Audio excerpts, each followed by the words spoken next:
আসসালামু আলাইকুম এভরিওয়ান, কি খবর তোমাদের সবার? আশা করি সবাই ভালো আছো। আমি সুরভি চলে আসলাম নতুন একটি ভিডিও নিয়ে। ওই দিন সকালবেলা আমাদের একটু কাজ ছিল উত্তরা, তো কাজটা শেষ করে আমি একটু নার্সারিতে আসলাম, কারণ এখন তো শীতকালীন ফুলের অভাব নেই।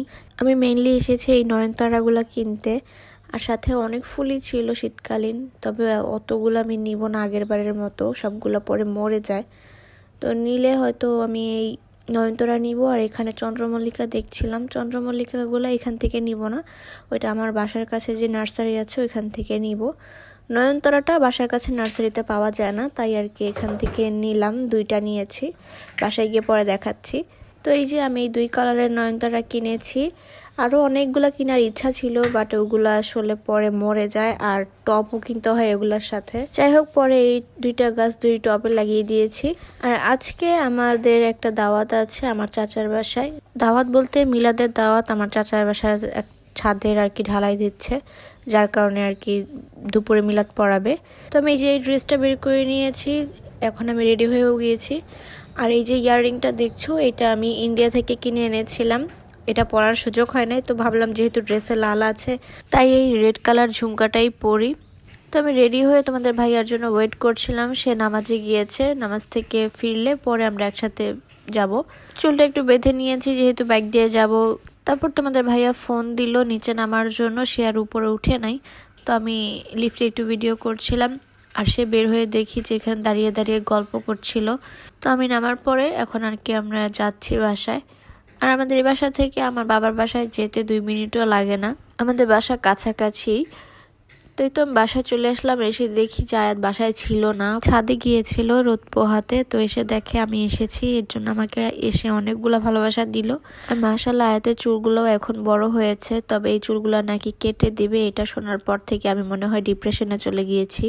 তো আয়াত এখনো রেডি হয় নাই, ভাবি গোসল করতেছে, করে তারপর ওকে রেডি করাই দিবে। আর ওর গেঞ্জিতে যেই একটা বেবি পিকচার ছিল ওইটা নিয়ে আয়াতের সাথে দুষ্টামি করছিলাম।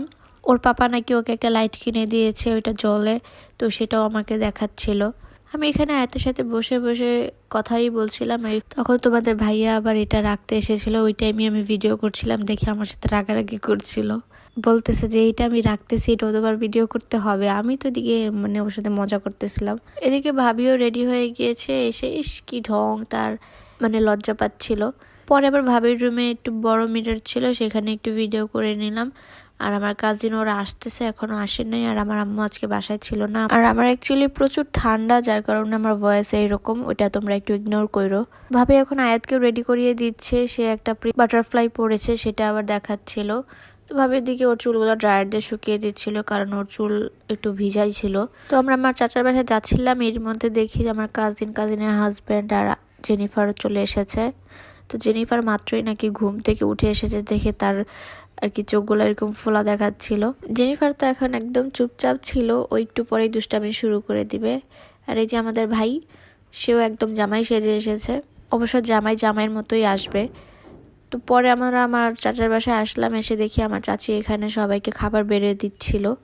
আর ওই যে ওরা সবাই ওইখানে ছিল, বাহিরে আর কি যারা লেবার ছিল তাদেরকে খাওয়াচ্ছিল। আর আজকে রান্না করেছিল গরুর মাংসের খিচুড়ি। তো আমার কাজিন এখানে সবাইকে এনে এনে দিচ্ছিল। ওখানে ওরা এখানে আরেকটা বেবি ছিল, তারপর জেনিফার আমার 2 কাজিনও ছিল। পরে আমরা খাওয়া দাওয়া শেষ করে আমাদের বাসায় চলে আসলাম, এখানে আয়াত ভাবিকে খাওয়াচ্ছিল। পরে আমার ভাই খাচ্ছিল, ভাইয়া তো খায় নাই, তো ভাইয়াও খাচ্ছিল। আর আমরা এখানে সবাই বসে বসে মানে আড্ডা দিচ্ছিলাম, আর বসে বসে প্ল্যান করছিলাম যে নেক্সট কি করা যায়। সবাই একসাথে হলে তো আসলে অনেক মজা হয়, অনেক আড্ডা হয়, অনেকদিন পর পর আসলে দেখা হয়। তো আমরা প্ল্যান করছিলাম নেক্সট কি করা যায়। এর মধ্যে ভাবি গিয়ে দই নিয়ে আসলো সবার জন্য। আর তাদের 2 ভাইয়ের মধ্যে কি মিল, কি ভালোবাসা দেখেন, একজন আরেকজনকে চিরুনি দিয়ে চুল আশ্রয় দিচ্ছিল, মানে কি পরিমাণ ভালোবাসা তাদের। যাই হোক, পরে আমরা অনেকক্ষণ দুষ্টামি ফাজলামি করলাম। আর আমাদের পিচ্চি বানরটা কোথায় উঠে বসে আছে দেখো, সে নাকি এখানে উঠে ছবি তুলবে, তাই তাকে ছবি তুলে দিলাম। পরে ভাবি সবাইকে চা দিল, এখন আর কি চা খাচ্ছি। আমি ইদানিং চেষ্টা করতেছি চা খাওয়াটা কমাই দিতে আস্তে আস্তে, তাই অর্ধেকটা নিয়েছি। আর এখানে জেনিফার টিন হাউসে খেলা করছিল, সে খুব এনজয় করছিল এখানে। কিছুক্ষণ পর আবার ভাবি চানাচুর মাখা বানিয়ে এনেছে, এটা খুবই মজা হয়েছিল। আমি খেতে খেতে বেশি খেয়ে ফেলেছিলাম। যাই হোক, পরে বাসা থেকে বিদায় নিয়ে যাওয়ার সময় এখন এই যে এখান থেকে আমি এক মুঠা পালং শাক নিলাম, নিয়ে পরে বাসায় চলে আসলাম। তো এই ছিল আমার আজকের ভিডিওটা কেমন লাগলো অবশ্যই কমেন্ট করে বলে যাবে। দেখা হবে নেক্সট ব্লগে। আল্লাহ হাফেজ।